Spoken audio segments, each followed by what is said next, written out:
wabarakatuh, Bang Onim. Waalaikumsalam warahmatullahi wabarakatuh. Apa kabar, Bang Onim? Baik, alhamdulillah dalam lindungan Allah Subhanahu wa taala. Mohon doanya. Alhamdulillah, itulah yang terpenting. Semoga Bang Onim dan keluarga selalu dalam lindungan Allah Subhanahu wa Ta'ala. Amin. Amin ya rabbal alamin. Amin amin. Bang Onim, yang kita tahu sudah 13 hari sejak eskalasi konflik antara Hamas Palestina dan juga Israel di jalur Gaza. Bisa ceritakan kepada kami bagaimana kondisi terkini di jalur Gaza, Bang Onim? Ya, bismillahirrahmanirrahim. Assalamualaikum warahmatullahi wabarakatuh. Ya, memang sampai dengan saat ini Gaza belum kondusif karena masih terjadi gempuran antara kedua belah pihak, dari pihak Israel maupun dari pihak pejuang Palestina. Halo, suara saya kedengaran ya? Ya, kedengaran Bang Onim suaranya. Iya. Sampai dengan saat ini memang sudah 4 hari terjadi peperangan antara kedua belah pihak, antara pejuang Palestina dengan militer Israel, yang mana situasi di Gaza saat ini belum kondusif, bahkan makin hari makin mencekam, makin menakutkan, makin kritis, karena sampai dengan saat ini korban berjatuhan, baik itu yang meninggal maupun yang cedera. Perlu sampaikan bahwa memang sampai dengan saat ini Gaza dalam situasi kritis dan juga tidak memiliki bahan makanan, obat-obatan, air minum, dan juga penerang. Sampai dengan saat ini situasi diperparah dengan adanya penutupan pintu perlintasan antara Mesir dan wilayah Gaza, yang pada akhirnya bantuan kemanusiaan belum berhasil untuk masuk ke wilayah jalur Gaza. Dengan demikian tentunya sampai dengan saat ini kita berharap semoga bantuan kemanusiaan bisa masuk ke wilayah jalur Gaza, dan sehingga warga sipil Gaza, anak-anak, lansia, dan para pasien serta para pengungsi bisa mendapatkan bantuan makanan dan bantuan obat-obatan.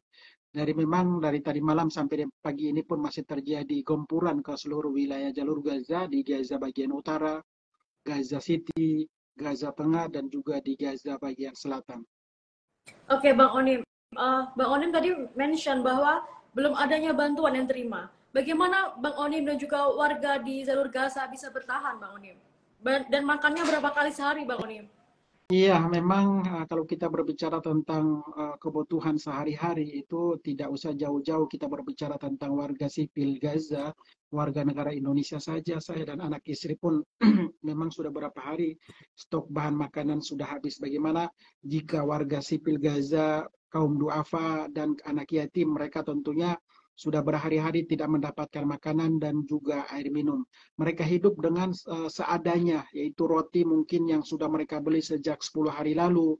Terus air minum pun saat ini mereka hanya menggunakan atau mengkonsumsi air yang sudah tercemar, yang dari keran. Karena kita tahu sendiri, air di Gaza itu saat ini itu 97 sampai dengan 100% air di Gaza tidak layak konsumsi. Akan tetapi karena ini faktor kritis dan dalam situasi yang serba keterbatasan, dengan demikian warga Gaza, kaum duafa, dan anak yatim, serta lansia, mereka terpaksa mengkonsumsi air yang sudah tercemar. Dengan demikian sampai dengan saat ini pun saya dan anak istri ya sudah berapa hari ini pun mengkonsumsi atau makan timun yang sudah kami sediakan beberapa hari lalu, dan tomat yang sudah kami sediakan beberapa hari kemarin memang teman-teman saya itu mencoba keluar dari rumah. Saya tidak keluar dari rumah untuk mencari apakah masih ada warung atau toko yang dibuka, tetapi pulangnya tangan kosong karena tidak bisa mendapatkan seperti roti lah,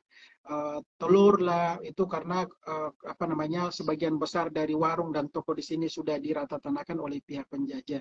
Jadi memang saat ini gempurannya itu tidak hanya di titik tertentu atau target tertentu, tetapi random alias acak, semuanya disikat, semuanya dibombardir. Tidak hanya rumah sakit dibombardir, akan tetapi masjid pun dibombardir, gereja pun dibombardir. Yang menjadi korban tidak hanya muslimin di Gaza, akan tetapi saudara-saudara kita orang Kristen beragama Nasara pun mereka menjadi korban kejahatan dari pihak penjajah, yang sampai dengan saat ini memang mereka tidak lagi melihat yang mana titik-titik warga sipil Gaza, yang mana titik di mana ada pasien, yang mana titik di mana ada warga anak-anak berlindung. Jadi perlu sampaikan bahwa saat ini di Gaza zona merah, Gaza zona berbahaya, zona perang, tidak ada tempat yang bisa berlindung bagi warga Gaza, terutama warga negara Indonesia. Jadi sekali lagi doa dari teman-teman Indonesia yang paling diutamakan adalah doa.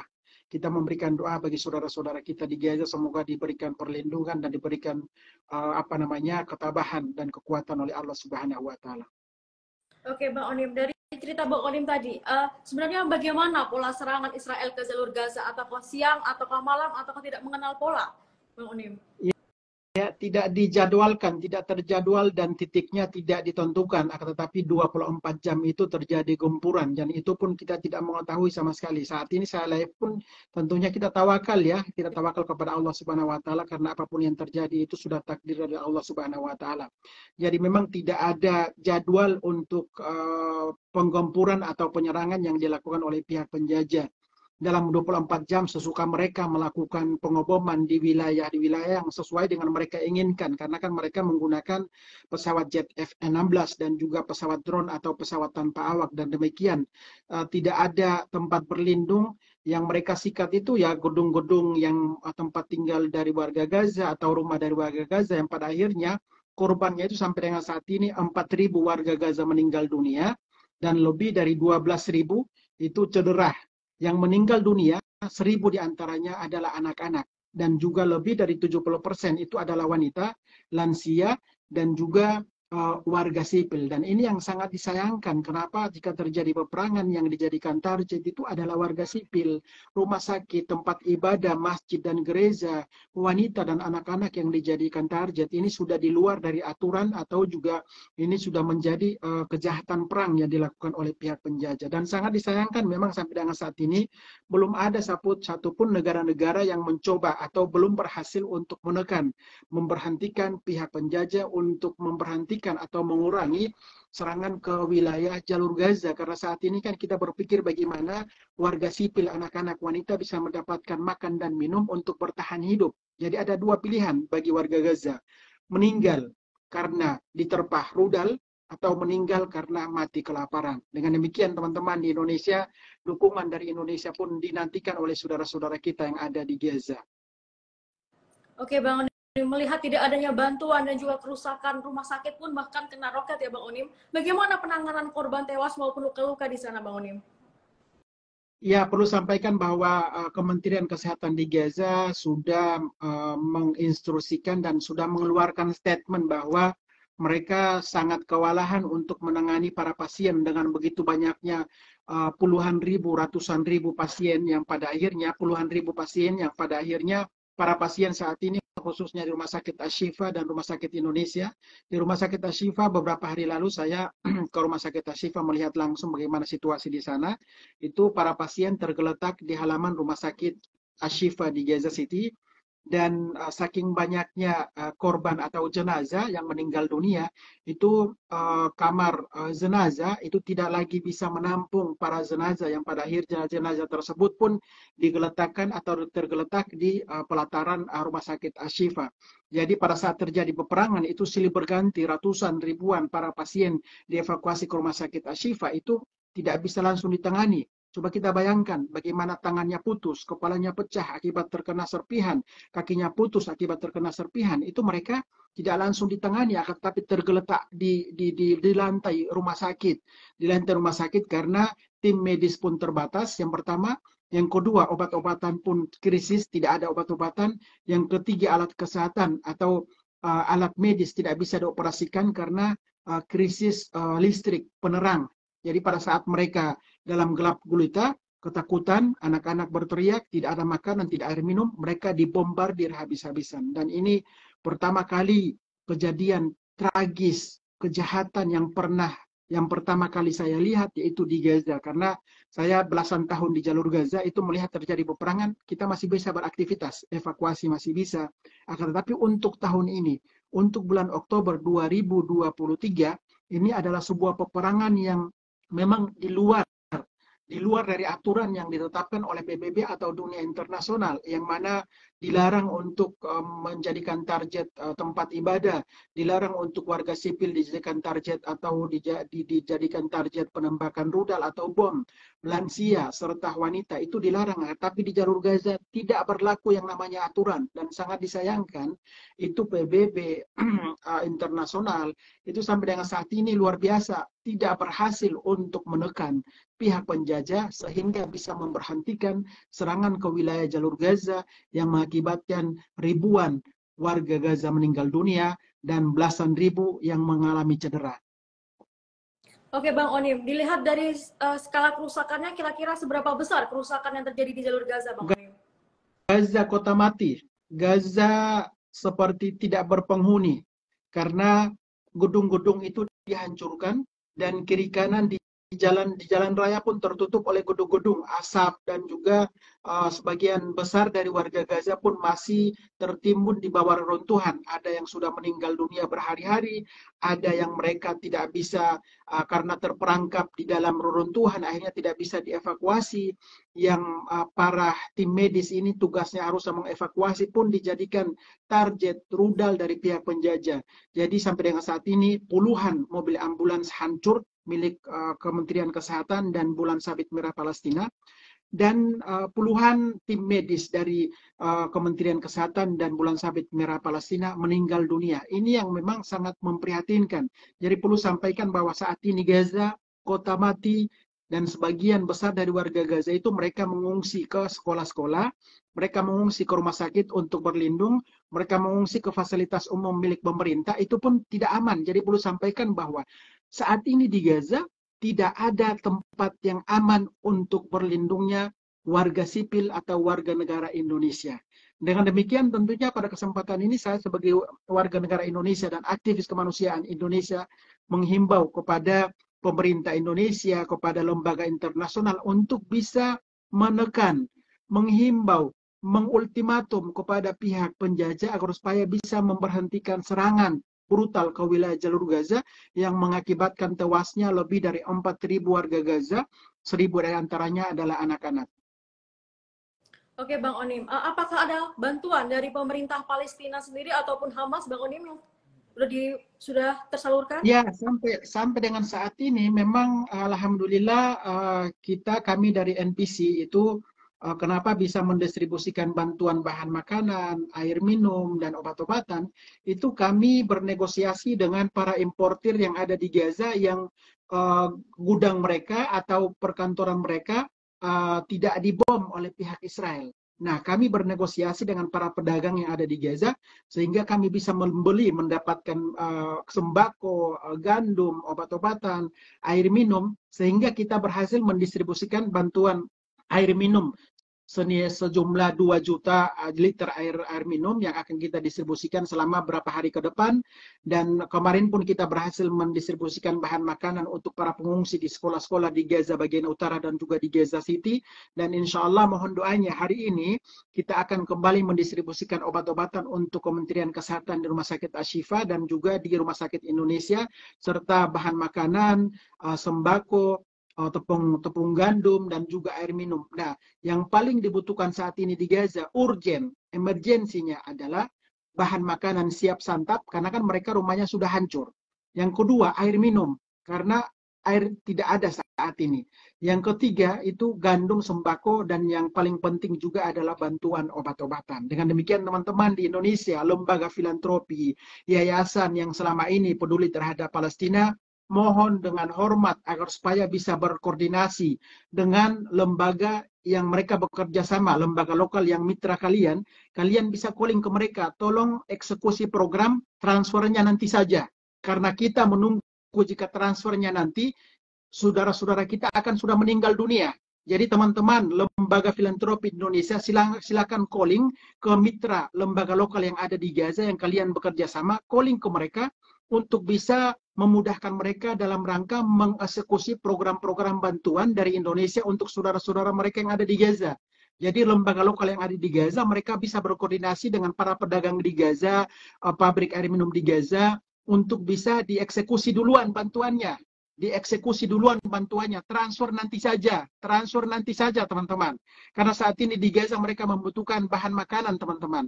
Kita sendiri alhamdulillah NPC itu tidak menunggu transfer, apakah tetapi mereka teman-teman NPC berkoordinasi dengan lembaga lokal di Gaza yang dibantu oleh Bang Onim untuk dieksekusi dulu bantuan-bantuan tersebut, transfernya nanti saja. Karena jika kita memikirkan transfer, itu bank di Gaza tutup, di Palestina tutup. Dengan demikian silakan koordinasi ke lembaga lokal teman-teman, mitra teman-teman yang ada di Gaza, lembaga lokal ya, bukan pribadi ya. Dipastikan juga lembaga lokal tersebut di Gaza mereka punya izin resmi dari otoritas Palestina dan mereka pun diaudit bagian keuangannya seperti yang dilakukan oleh tim NPC Nusantara Palestina Center. Mereka bekerja sama dengan lembaga lokal yang punya perizinan lengkap dan lembaga lokal di Gaza pun mereka diaudit dari keuangannya agar supaya bantuan atau amanah ini benar-benar transparan, tertuju, dan juga bisa dipertanggungjawabkan kepada publik, kepada pemerintah, dan juga yang terpenting kita pertanggungjawabkan nanti di hadapan Allah Subhanahu wa Ta'ala. Oke, Bang Onim, saat ini apakah sudah ada himbauan dari KBRI atau pemerintah Indonesia untuk melakukan evakuasi, Bang Onim? Iya, saya itu sudah lebih dari 13 tahun, sejak tahun 2009 berada di Gaza dan sudah beberapa kali peperangan yang saya alami di sini. Peperangan sebelumnya itu memang masih bisa saya beraktivitas, distribusi bantuan atau mungkin keluar rumah, dan warga Gaza pun biasa beraktivitas, dan pihak Kementerian Kesehatan pun masih bisa melakukan evakuasi. Akan tetapi peperangan kali ini itu berbeda banget dengan peperangan sebelumnya. Luar biasa, peperangan terbesar yang pernah terjadi sejarah Palestina. Itu yang pertama. Yang kedua, saya sudah berkomunikasi dengan teman-teman Kementerian Luar Negeri. Perlu sampaikan bahwa alhamdulillah hampir setiap hari Ibu Retno Marsudi, Menteri Luar Negeri, selalu bertanya ke Bang Onim, apa kabar teman-teman, apa kabar pintu perbatasan, apa kabar warga negara Indonesia. Itu yang kedua. Yang ketiga, saya sudah berkoordinasi dengan teman-teman Kemlu RI langsung dengan Direktur Jenderal Perlindungan Warga Negara Indonesia Bapak Juda, bahwa saya sendiri meminta untuk dievakuasi saya dan anak istri. Itu sudah beberapa hari saya himbau, dan juga teman-teman KBRI Kairo, teman-teman KBRI Jordania sudah berkoordinasi, dan memang beberapa hari lalu pun teman-teman KBRI Kairo itu sudah dalam perjalanan on the way untuk menuju perbatasan antara Gaza dan Mesir agar supaya Bang Onim, anak istri, dan ada beberapa warga negara Indonesia bisa keluar dulu agar supaya bisa menyelamatkan anak istri. Kan anak istri kami kan orang Indonesia dan saya pun warga negara Indonesia. Akan tetapi sampai dengan saat ini belum berhasil. Salah satu faktornya adalah kami tidak bisa keluar rumah.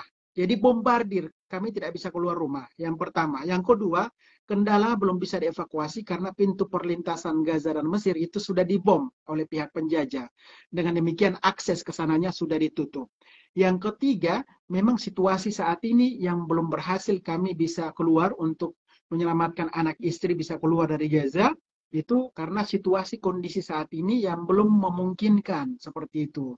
Dan sampai dengan saat ini pun pihak penjajah belum bisa mengizinkan pintu perbatasan Gaza dan Mesir dibuka.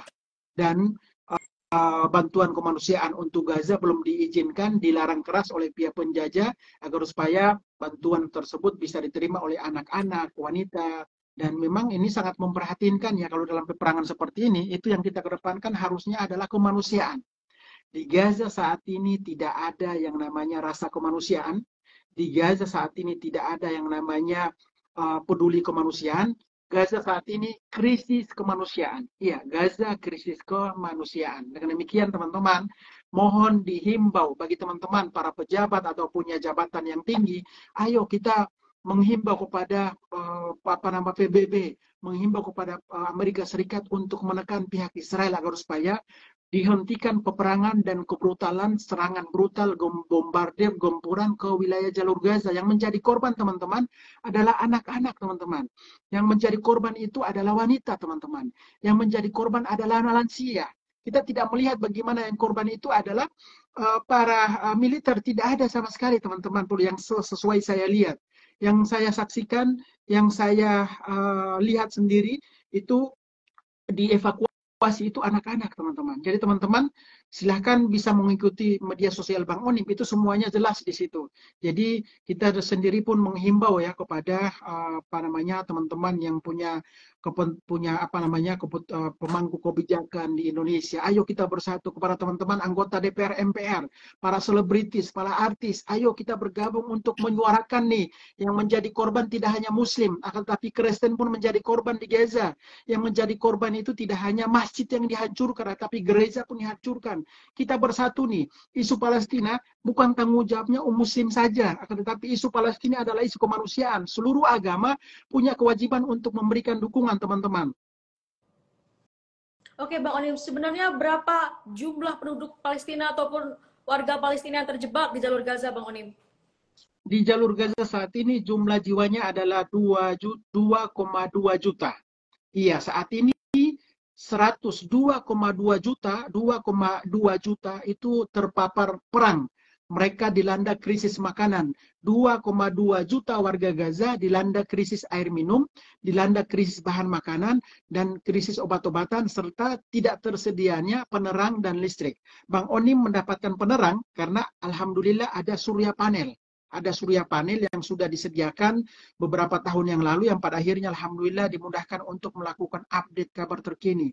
Jadi saya sendiri pun di sini bertawakal kepada Allah Subhanahu wa taala, karena situasi seperti ini itu kami hanya bersandar dan meminta perlindungan dari Allah Subhanahu wa taala, karena semuanya diserang habis-habisan. Oke, Bang Onim, aktivitas apa saja yang bisa dilakukan sehari-hari Bang Onim? Sampai dengan saat ini memang sangat disayangkan ya, saya belum bisa beraktivitas, kalaupun keluar hanya dalam waktu mungkin beberapa menit langsung pulang ke rumah. Keluar tidak bisa beraktivitas seperti sebelum-sebelumnya. Jadi yang beraktivitas di lapangan itu adalah tim Bang Onim yang memang mereka mengetahui medan dan juga area serta lokasi. Nah, tim kita NPC di Gaza itu para relawan, mereka beraktivitas untuk mendistribusikan bahan makanan, itu mereka. Yang mendistribusikan obat-obatan, juga air minum, itu adalah mereka. Dan semoga hari ini Bang Onim bisa berhasil untuk ikut dalam proses distribusi, penyerahan bantuan obat-obatan, dan juga air minum, insya Allah. Ini kan bertepatan dengan hari Jumat. Apakah memungkinkan untuk melakukan sholat Jumat berjamaah, Bang Onim?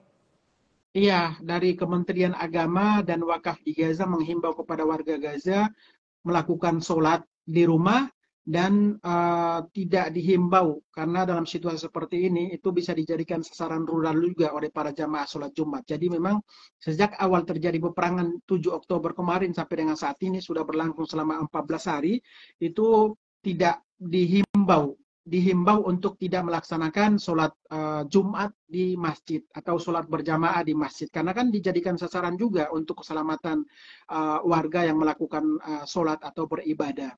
Seperti itu. Jadi kami sendiri ya melakukan sholat ya di rumah saja. Oke, Bang Onim, sekali lagi bisa diceritakan kepada pemirsa atau mau disampaikan kepada teman-teman Muslim di Indonesia, hal apa yang paling urgent yang bisa kita lakukan, Bang Onim? Iya, teman-teman di Indonesia, saya Bang Onim, aktivis kemanusiaan Indonesia yang saat ini berada di Gaza, Palestina, tentunya menghimbau kepada seluruh elemen bangsa Indonesia, baik Muslim maupun agama lain.